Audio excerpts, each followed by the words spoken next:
Buenas. Bueno, este es el teórico de neurología de vértigo. Estamos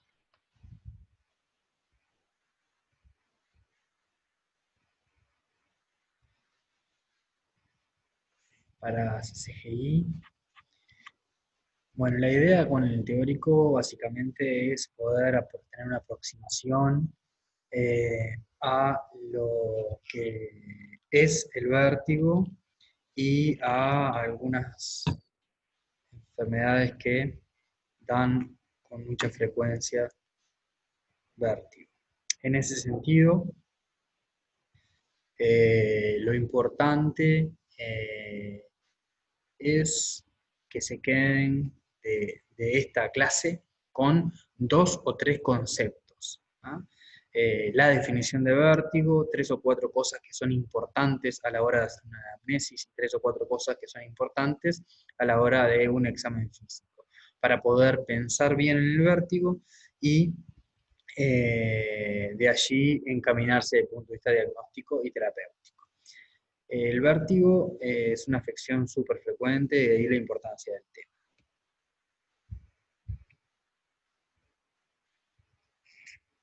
Tiene una incidencia de un 5 o un 10% y alcanza aproximadamente una vez en la vida el 40% de los mayores de 40 años.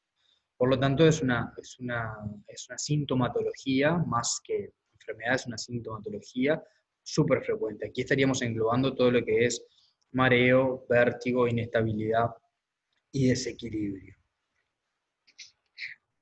De todos los pacientes mayores de 60 años, aproximadamente un 20%, o sea, 1 de cada 5 personas mayores de 60 años, alguna vez en su vida presentó un vértigo que afectó las actividades cotidianas.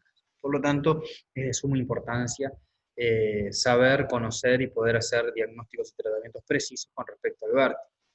Entre las personas con vértigo, la enorme mayoría fueron asistidos por médicos generales, médicos de familia o otros médicos que se desempeñan particularmente en el primer nivel de atención, en las puertas de urgencia. Por lo tanto, es de suma importancia que en la formación de grado, como médico general, ustedes sepan algunos conceptos, como les decía, de vértigo, tanto de la patología como de la clínica.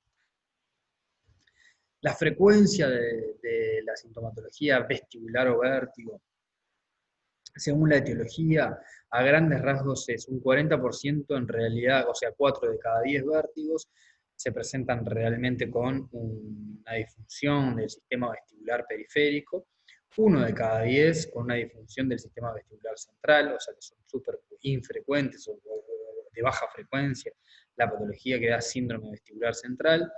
Un cuarto de estas afecciones son de origen médicos, o hipotensión postural, o alteraciones vinculadas a la presión arterial, o hipoglicemias, hiponatremias u otras alteraciones metabólicas, o farmacológicas por intoxicación, particularmente por algunos medicamentos como benzodiazepinas o antiepilépticos. Y el otro 25% son quejas subjetivas de vértigo, que tienen mucho más que ver con alteraciones afectivas, alteraciones emocionales, angustia, ansiedad o ataques de pánico. Por lo tanto, tenemos 4 de cada 10 realmente van a ser vértigos periféricos, 1 de cada 10 pueden ser vértigos centrales, y de la otra mitad se divide un cuarto de origen médico y un cuarto de origen de la esfera de la salud mental, donde no se encuentra una causa específica para el vértigo. Un poquito de patología. La recepción del movimiento que ocurre tanto cuando uno está caminando, deambulando, como cuando uno está quieto o mantiene una postura, requiere de la indemnidad de muchos sistemas. Requiere de los sistemas propioceptivos, de receptores articulares, de la propiocepción general, de los receptores laberínticos, o sea, la propiocepción espacial.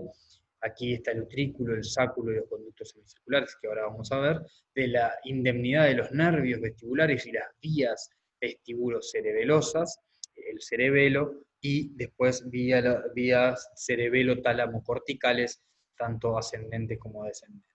Para que exista todo esto que es inconsciente, esté indemne, el sistema del equilibrio, y el movimiento esté coordinado, tanto movimiento como postura, requiere de la indemnidad de todos estos circuitos neuronales. El equilibrio entonces resulta de estímulos de la vía visual, que está acoplada al aparato y vía vestibular, de vías sensitivas profundas y del sistema osteoarticular con la propiocepción. Todo esto se integra en el tronco encefálico, en las vías flóculo-nodulares del cerebelo, tiene relevos ganglionales a nivel ganglio basal, tanto a nivel talámico como del resto de los núcleos de crisis de la base, vías corticales, particularmente parietales, aunque también tienen occipitales, temporales y frontales, pero particularmente parietales, y vías descendentes cerebelo-cerebelosas. Para que exista un equilibrio indemne, tiene que haber todo este sistema, desde el sistema vestibular periférico, visual, propioceptivo, el cerebelo y lo cortical indemne, para que no haya afectaciones del equilibrio. El sistema vestibular se encarga entonces del control de la postura, del mantenimiento de la imagen fija en la retina, por eso el acople tan importante de la vía visual con la vía vestibular. El nervio vestibular conduce los estímulos del equilibrio y se traducen en la sensación de la posición del cuerpo con respecto al espacio o del movimiento del cuerpo en relación al espacio. Los estímulos propioceptivos tienen variedades que son aceleraciones lineales o aceleraciones longitudinales. Este tipo de aceleraciones depende un poco de las variedades de receptores que hay. Aquí tenemos un breve repaso anatómico del conducto auditivo externo, el membrana timpánica, el oído medio y aquí el oído medio con el estribo y el martillo, la trompa de Eustaquio y aquí que se comunica con la nasofaringe. Esto es muy importante porque las patologías nasofaringias o infecciones respiratorias altas se comunica directamente con el oído medio, y aquí en el oído interno donde está la cóclea, o sea, todo el laberinto, la cóclea, utrículo, sáculo y conductos semicirculares dentro de la caja petrosa ósea del temporal. Aquí tenemos el oído interno está compuesto por la cóclea, el laberinto, el laberinto, órgano auditivo primario, y después tenemos utrículo, sáculo, donde se sensan la postura y los movimientos de aceleración y desaceleración, pues, están en planos ortogonales en el espacio y tienen allí otoconias que, de acuerdo al movimiento, mueven las cilias y generan estímulos de aceleración, desaceleración y control postural. Y después tenemos los tres conductos semicirculares, el anterior superior, el posterior inferior y el horizontal. Los conductos semicirculares están formados por cada uno, ellos no tienen otoconias u otolitos internamente, son conductos donde tienen líquido y una ampolla del conducto semicircular. La ampolla tiene una membrana transversal al plano del propio conducto semicircular, y con el movimiento de rotación, ¿no?, de la cabeza, se sensa, de acuerdo a un movimiento que imprime el líquido interno sobre la membrana que hay en cada una de estas ampollas, una sensación de giro, que en realidad esto es todo inconsciente. Cuando existe una alteración o en las presiones dentro de los conductos semicirculares o dentro de las ampollas existen otoconias u otolitos, se producen síndromes vestibulares periféricos. Bueno, un elemento central y primordial en la anamnesis es el momento de definir el vértigo. El vértigo, por definición, es la ilusión o alucinación de movimiento, ¿no? Así como hay alucinaciones auditivas, alucinaciones visuales, la alucinación o la ilusión de un movimiento en determinado momento, sea breve o sea prolongado, se denomina vértigo. Y hay que separar bien lo que es vértigo de mareo y desequilibrio, porque allí radica el 50% del éxito de nuestro diagnóstico. Por lo tanto, es muy importante que nosotros nos mantengamos durante máximo tiempo que tengamos, que sea necesario para definir que por lo que consulta el paciente, aunque le denomine mareo, sea un vértigo, o aunque le diga vértigo, puede ser un mareo. Entonces, la sensación de movimiento, no importa si es de giro de la persona con respecto al espacio, o de que las cosas se le giren, o que de las cosas se le muevan. Todo lo que sea ilusión o alucinación de movimiento se denomina vértigo. Todo lo otro que es desequilibrio, inestabilidad, sensación de que me puedo sentir la cabeza vacía, embotado, todo eso es aparte. Entonces, el mareo es un término impreciso y el vértigo es un término preciso. El desequilibrio o la inestabilidad aparecen sobre todo en la deambulación o al pararse, por lo tanto son términos distintos. Una vez que nosotros hayamos definido al síntoma del motivo de consulta como vértigo, que esto es trascendente, como le dije acá, se nos va la mitad del diagnóstico, deberíamos definir entonces con sensatez, ¿ah?, si es un vértigo, una inestabilidad, una sensación específica de cabeza embotada o una oscilopsia. Oscilopsia, que es una sensación de movimiento en un plano, es un tipo de vértigo, para hacerlo sencillo, que oscila sobre el mismo plano. Una vez que definimos que el paciente está ante un vértigo, lo importante de la anamnesis es el segundo paso trascendental. El primer paso trascendental es definirlo como vértigo. El segundo paso importantísimo es ver la duración del vértigo. Sepan que los vértigos de breve duración generan inestabilidad o sensación inespecífica de mareo durante mucho, mucho rato. Pero lo importante es cuánto dura el vértigo, o sea, la alucinación o de la ilusión del movimiento, ya sea del cuerpo o de las cosas sobre el cuerpo. Aquí hay vértigos de segundos de duración, de breve duración, aunque queden con inestabilidad horas. Si el vértigo es de breve duración, es vértigo de segunda duración, pueden ser minutos a hora o días, ¿no? Es muy importante porque, así como lo primero definimos que se trataba de un vértigo, la duración también nos va a orientar desde el punto de vista diagnóstico con suma importancia. La causa desencadenante es otro tercer elemento importante, si es al rotar la cabeza sobre el cuerpo, si es al girar todo el cuerpo sobre la cama, etc. Si pasa al caminar, si pasa ante ruidos fuertes, si pasa al incorporarse o al pararse, todos estos son elementos que nos orientan clínicamente. La rotación nos orienta hacia un vértigo postural por alteración de los otolitos. Al caminar nos habla de que hay una disociación entre la propiocepción sensitiva, la visual y el sistema propioceptivo del equilibrio de los sistemas vestibulares. Esta disociación da alteraciones en los reflejos oculovestibulares y habla de patología sobre todo periférica, pero no de patología asociada a cambios posturales. Después con los ruidos fuertes no puede hablar de Menier porque puede hablar de que haya también una alteración en la audición y en las presiones internas del oído interno, y al incorporarse puede hacer diagnóstico diferencial con hipotensión ortostática, o sea, con caída de presión, y no necesariamente con un síntoma vertiginoso. Los síntomas acompañantes del vértigo son muy importantes.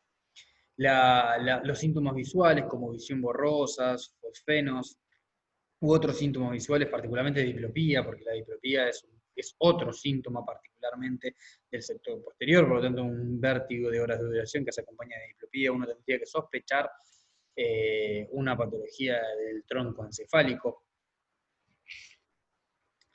Los síntomas auditivos, porque a veces cuando hay inflamación o cuando hay procesos del oído interno, de los nervios vestibulares y cocleares, puede haber síntomas auditivos.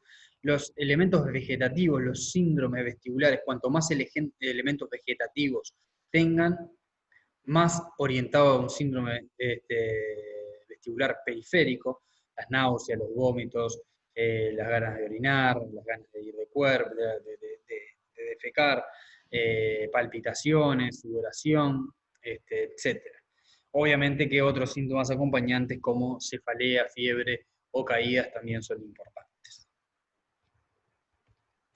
Los antecedentes personales, sobre todo infecciones respiratorias previas, infecciones a nivel óptico, que nos pueden hablar de un proceso inflamatorio del oído interno que sea la causa de este síndrome vestibular, traumatismos de cráneo banales, golpecitos banales en la cabeza, generalmente pasan desapercibidos desde el punto de vista clínico, no consultan, y a los días o a las semanas pueden consultar por vértigos posturales porque se desacomoda un hotelito y esto puede causar, por lo tanto es importante preguntar, infecciones respiratorias y traumatismos de cráneos previos, cirugías o reposos prolongados previos son también importantes, y después desde el punto de vista de síndromes vestibulares secundarios a intoxicaciones farmacológicas o a daño que puedan causar algunos fármacos en el oído interno, hay que preguntar particularmente si recibe algunos antibióticos, como estos que están mencionados allí, algunos anticonvulsivantes o algunos sedantes, como comitolina, carbamazepina, o sedantes como el diazepam. El examen físico es sumamente importante. Yo me voy a detener en algunos puntos. Por lo tanto, de la anamnesis dijimos que era de suma importancia definir el vértigo y el tiempo de duración, además de algunos elementos acompañantes y algunos antecedentes que pueden orientarnos desde el punto de vista etiológico. Después, desde el punto de vista del examen físico, a todo paciente que consulta por mareos o vértigo hay que tomarle la presión acostado y parado a los 2 minutos, porque puede haber un proceso de hipotensión ortostática, y esto hacer diagnóstico y evitarnos un montón de estudios innecesarios. A su vez hay que hacer el examen cardiovascular central, hay que hacer el examen osteoarticular, pero no porque las contracturas o la patología cervical sea causa de vértigo, sino porque los vértigos, al generar tensión muscular por la sensación de caída, generan un proceso secundario de contractura muscular, no es al revés. ¿No? Y después pasamos a un examen neurológico seriado donde nos importan varias cosas. Hay algunas diapositivas un poco más complejas, pero lo importante es el nistagmus, en el examen de la motilidad ocular extrínseca. Hay que ver la dirección, si es en sentido horizontal, en sentido vertical u horizonte rotatorio, ¿no? Si el ojo bate en sentido horizonte rotatorio, ¿no? Si bate con la fase lenta, o sea, hacia donde pica es la fase rápida y hacia donde vuelve es la fase lenta. La fase lenta nos orienta al oído que está dañado en general, por lo tanto, la más importante es la fase lenta. Si el vértigo pica hacia la izquierda, la fase lenta de retroceso hacia la derecha, viceversa, y lo mismo en sentido rotatorio y horizonte rotatorio. Y si cambia de dirección, o sea, si cuando mira para un lado va en una dirección, y si cuando mira para el otro va en otra dirección. Eso habla de cambios de dirección, orienta un poco más al sistema nervioso central. Si es en el mismo sentido y en la misma dirección, independientemente para dónde se mire, habla de algo más periférico. El cover alternante, donde se le tapa, se mira siempre el ojo descubierto y se le va tapando de forma alterna los ojos a la persona, y se ve si no hay un cambio en el plano vertical de la mirada para detectar skew deviation o desviaciones del plano vertical de la mirada que hablan de patología del sistema nervioso central. El seguimiento ocular lento hay que hacer para ver las características del nistagmo, y se puede hacer un test de supresión-fijación. Se le pide al paciente que mire la punta del dedo con los dedos puestos en este sentido y se rote la cabeza mirando fijo el dedo meñique de la mano que está hacia adelante, y allí se ve si no se aparece ningún nistagmus. El Head Impulse Test, o es el BOR, por sus siglas en inglés, Vestibular Ocular Reflex, o reflejo óculo vestibular. Se le pone al paciente la cabeza fija, se le pide que mire el seco y se viene de una sacada rápida a la posición primaria, y siempre pidiéndole al paciente que mire la nariz del examinador, y allí se ve si hay alteraciones del reflejo oculovestibular. Si las hay, habla de patología del sistema nervioso periférico sobre todo. Luego en el examen físico general hay que ver la vía vestibular, por lo tanto si hay romber. En el examen de la estática, el Banani, que es la maniobra de los índices, se le pide al paciente que se pare con los índices hacia adelante y que cierre los ojos, y puede desviar los índices de forma conjugada o disconjugada, y esto es importante. La forma conjugada va generalmente hacia el lado opuesto a la lesión, y el Unterberger es el examen de la marcha en el mismo lugar, pero con los ojos cerrados, y en general también si hay patología vestibular o vestibulocerebelosa, el paciente tiende a irse hacia uno de los lugares. Si no encontramos nada o prácticamente nada en el examen general, un examen físico dirigido a los conductos semicirculares, en particular al conducto semicircular posterior-inferior, que es el más afectado en los vértigos posturales paroxísticos benignos por desacomodación de otoconias u otolitos utrículos saculares, que se pegan en la ampolla del conducto semicircular. Lo que hay que hacer es, se le pide al paciente que se siente, que rote la cabeza 45 grados hacia la derecha para examinar el conducto semicircular posterior derecho, y luego se le pide, como está en la segunda imagen, que se acueste y queda con la cabeza colgando 45 grados hacia atrás y rotado 45 grados hacia la derecha. En ese momento, con ojos abiertos, con la mirada fija en un punto, se examina y se ve si aparece nistagmus. Si aparece nistagmus es porque hay un hotelito desacomodado en ese oído interno y hay que realizar una maniobra de rehabilitación que se llama maniobra de Epley. Y esto hace diagnóstico de vértigo postural paroxístico benigno del oído examinado. El examen sistematizado consta de varios pasos, voy a hacer muy breve. Lo importante acá es, como decía, que ver el nistagmus y sus características, el reflejo oculovestibular y algunas maniobras asociadas, como el cover test o la maniobra de Varani, y en específico el Dix-Hallpike para el vértigo postural paroxístico benigno, pero eso ya vendríamos con algunos datos del examen de la anamnesis que nos orientaría.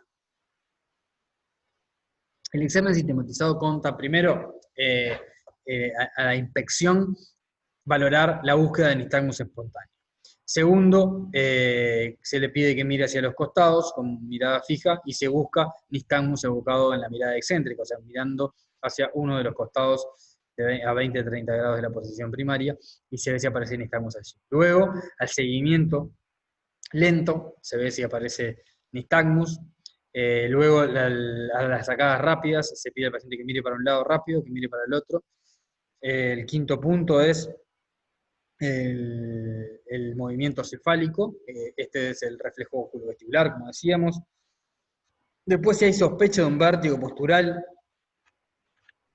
de conducto semicircular horizontal, o sea, si hay sospecha de un vértigo postural paroxístico benigno por un vértigo de segunda duración con neurovegetativo, está antecedente de un traumatismo encefalocraniano leve previo, y el Dix-Hallpike bilateral no da negativo, puede ser que el conducto afectado, ese segundo conducto, pueda ser el horizontal, y allí lo que hay que hacer es la maniobra de agitación o head shaking test. Lo que se pide es el paciente sentado que gire 30 grados la cabeza hacia abajo, que cierre los ojos y se lo bate durante 20 segundos así, en este sentido, y después que ponga la cabeza en posición primaria y mire hacia adelante a ver si aparece nistagmus. Si aparece nistagmus, en este momento es un conducto semicircular horizontal afectado y hay maniobras de rehabilitación específicas para él. Después tenemos el test de la agudeza visual dinámica, se pide al paciente que mire la cartilla y se le derrota la cabeza, y bueno, si tiene menor agudeza visual en el test dinámico con respecto a la estática, puede haber eso ser una alteración de tipo oscilóptica, y eso habla de lesiones cerebelosas. Después tenemos el test de inhibición-fijación, como había mencionado, mirando un punto fijo, el dedo meñique, y rotando 20 grados, y si no aparece nistagmus allí. Esto habla del reflejo flóculo-nodular cerebeloso, disocia la vía visual de la vía vestibular y ve si puede haber patología. Después está la maniobra de Dix, como comentábamos. Después estamos el estudio cerebeloso, la prueba de índice nariz y el resto de los elementos cerebelosos que conocen del examen físico. La prueba de Romberg, el paciente parado, se le pide que cierre los ojos. Cuando hay una alteración de de la sensibilidad propioceptiva, hay un Romberg sin latencia, y cuando hay una alteración de las vías vestibulares, hay un Romberg con latencia, de a 10, 15 a 20 segundos. Por lo tanto, es importante esta disquisición del tiempo del signo de Romberg porque nos habla de disfunciones de la propiocepción o de la vía vestibular de acuerdo a la latencia. Después lo mismo con la marcha con los ojos abiertos y con la marcha con los ojos cerrados.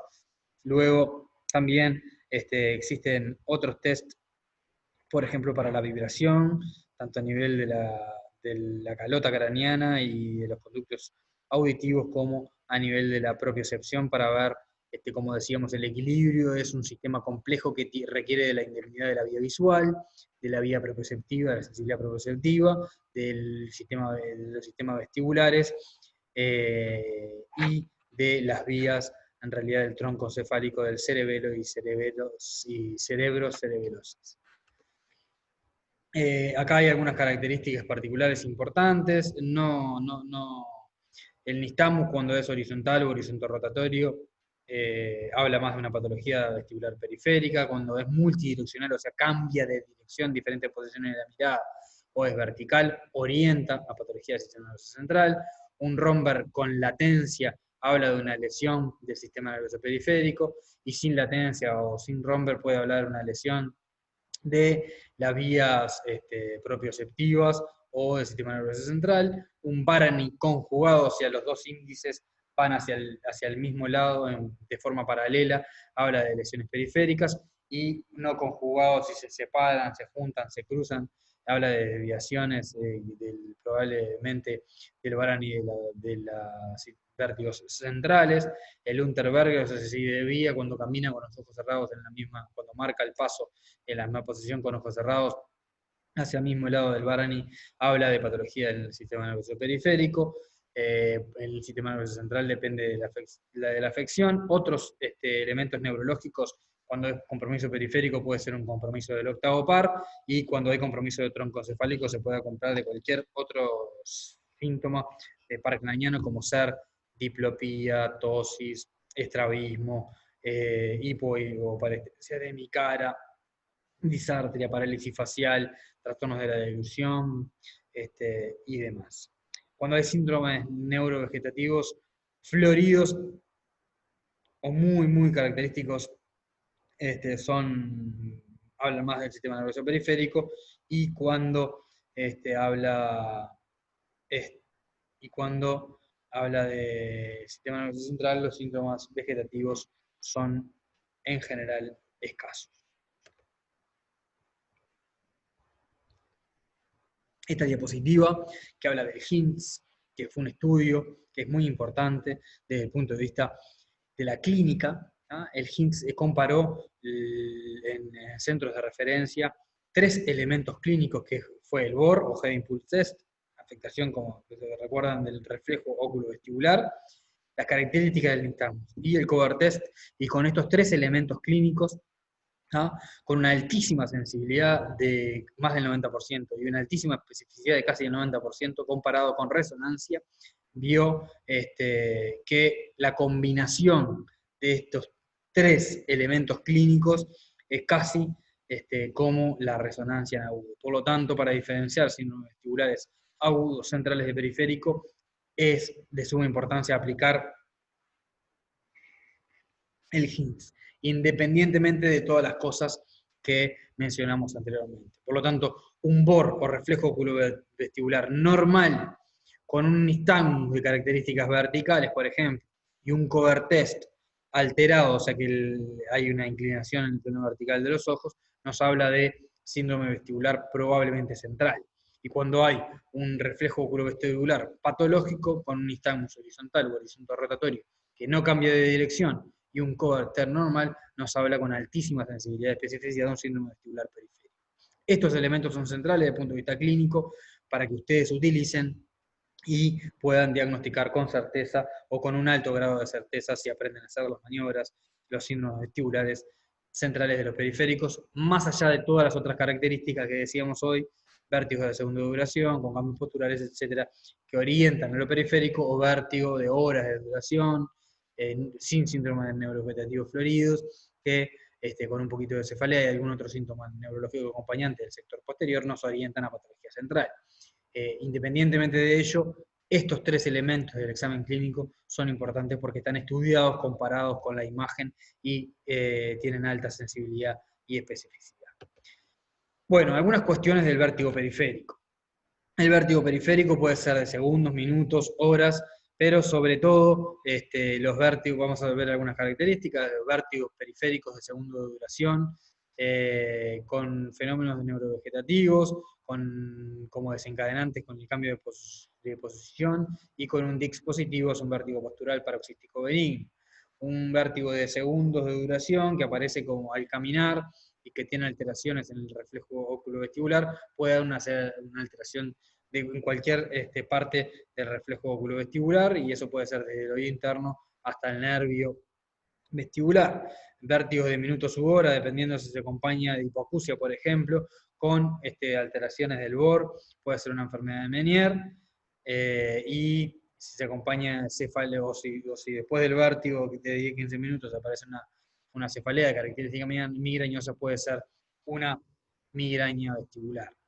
En este sentido, vértigos de horas a días de duración con infección respiratoria o una infección en el oído previa y alteraciones de características periféricas puede ser laberintitis o neuronitis, y luego vértigos de días de duración con alguna otra alteración en el examen físico neurológico o con elementos como en el HINS que nos orienten a central, pueden ser enfermedades desmineralizantes, tumores o enfermedades vasculares del sistema nervioso central en el sector posterior. Vamos a hablar algunos segundos del vértigo postural paroxístico benigno, y luego algunas cuestiones que deberían de saber sobre algún otro tipo de vértigo. Vamos a hablar unos minutitos de vértigo postural paroxístico benigno, como el vértigo periférico muy frecuente en la consulta clínica. El vértigo, como decíamos hoy, pueden ser canalolitiasis o cupulolitiasis, o sea, de los canales semicirculares o de las cúpulas, ampollas de los canales, depende de donde el otolito se aloje. La patología. Los otolitos que se encuentran en el utrículo y el sáculo para valorar los movimientos de aceleración y desaceleración se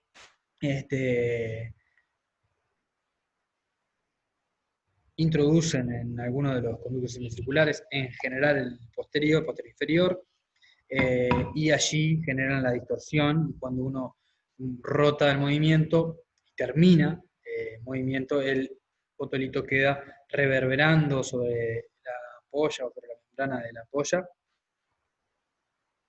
y genera la sensación vertiginosa, o sea, se hace evidente, consciente, una alucinación del movimiento. Para valorar el conducto semicircular posterior, como decíamos hoy, hay que ver la maniobra de Dix, como mencionábamos previamente, y después hay maniobras de rehabilitación, como la maniobra de Semont o de Brandarov, que son maniobras que se les puede recomendar a los pacientes cuando hay un Dix positivo, por lo tanto, que aparece el nistagmus luego de unos segundos de poner al paciente en esta posición, que habla de que hay un otolito fuera de su sitio.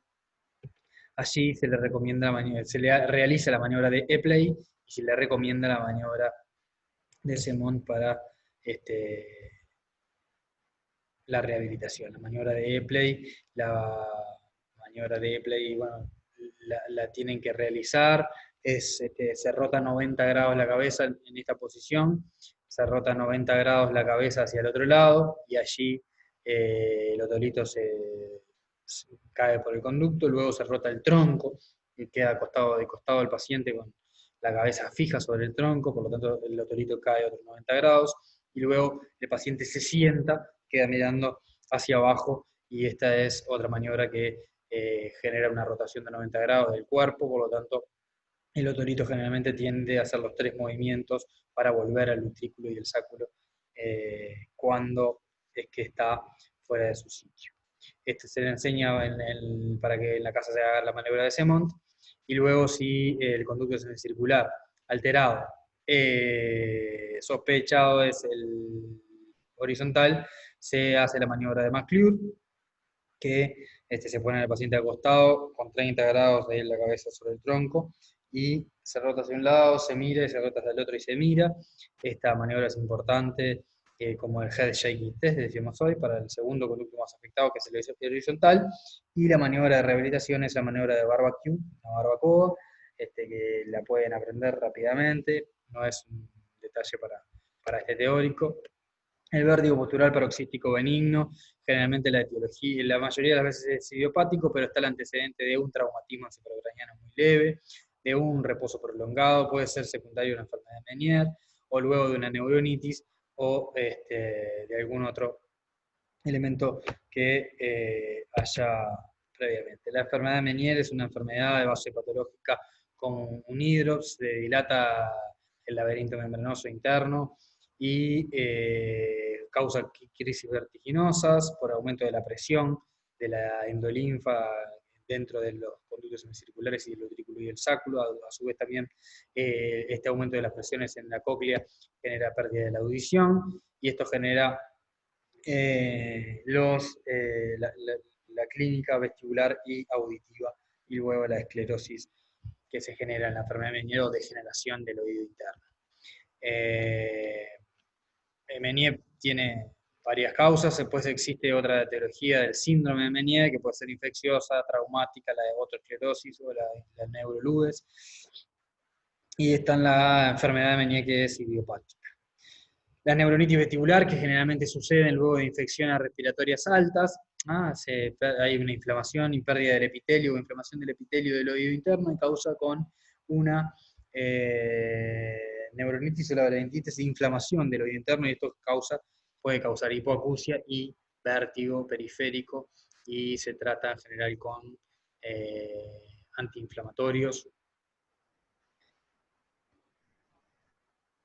Se trata con antihistamínicos por el síndrome vestibular y con antiinflamatorios de tipo de la prednisona para mejorar la sintomatología y la inflamación del oído interno.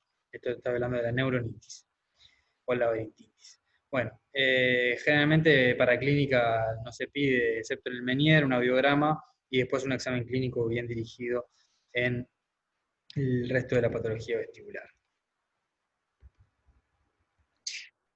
Brevemente algunas menciones al tratamiento de la patología vestibular. Los medicamentos de primera elección son la difenhidramina o la clorfenidramina en suspensión o intravenosa para aliviar como antihistamínicos los mecanismos vestibulares. Y después tenemos la betistina también o la sinaricina como tratamientos de primera línea. Estos son tratamientos sintomáticos, no curan, alivian los síntomas.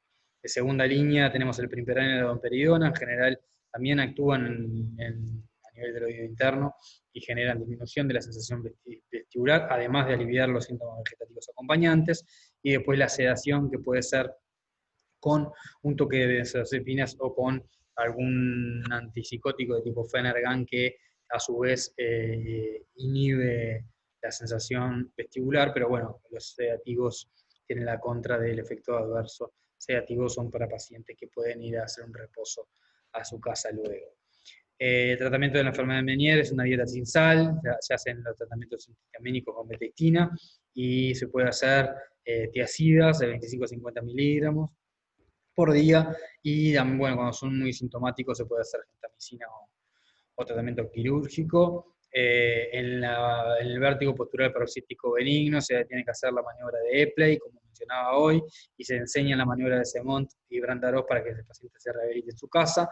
Se le pide al paciente luego de un vértigo postural paroxístico benigno que haga un reposo 45 grados, 30, 45 grados, o sea, que duerma con varias almohadas durante 1 a 2 semanas y que duerma hacia el lado no afectado, dormir hacia el lado no afectado por 1 semana también. De los síndromes vestibulares acompañados de sintomatología del sistema nervioso central o con vértigos característicamente del sistema nervioso central, ya sea por la duración, ya sea por los síntomas acompañantes o por el examen físico.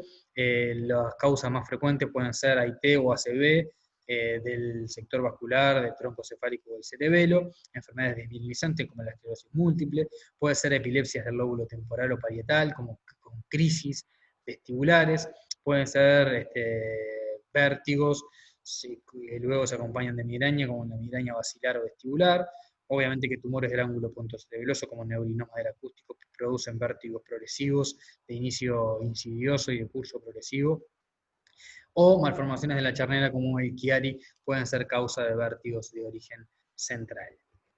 Bueno, hasta aquí llegó, recuerden que lo más importante a recordar en el vértigo son, primero definirlo como un vértigo, separarlo bien de las características de otras cuestiones. Segundo, es ver la duración, los síntomas acompañantes y un examen clínico dirigido pueden orientarnos en las características de un vértigo de origen periférico o central y allí hacer la dilucidación del punto de vista clínico para el diagnóstico y el tratamiento. Muchas gracias.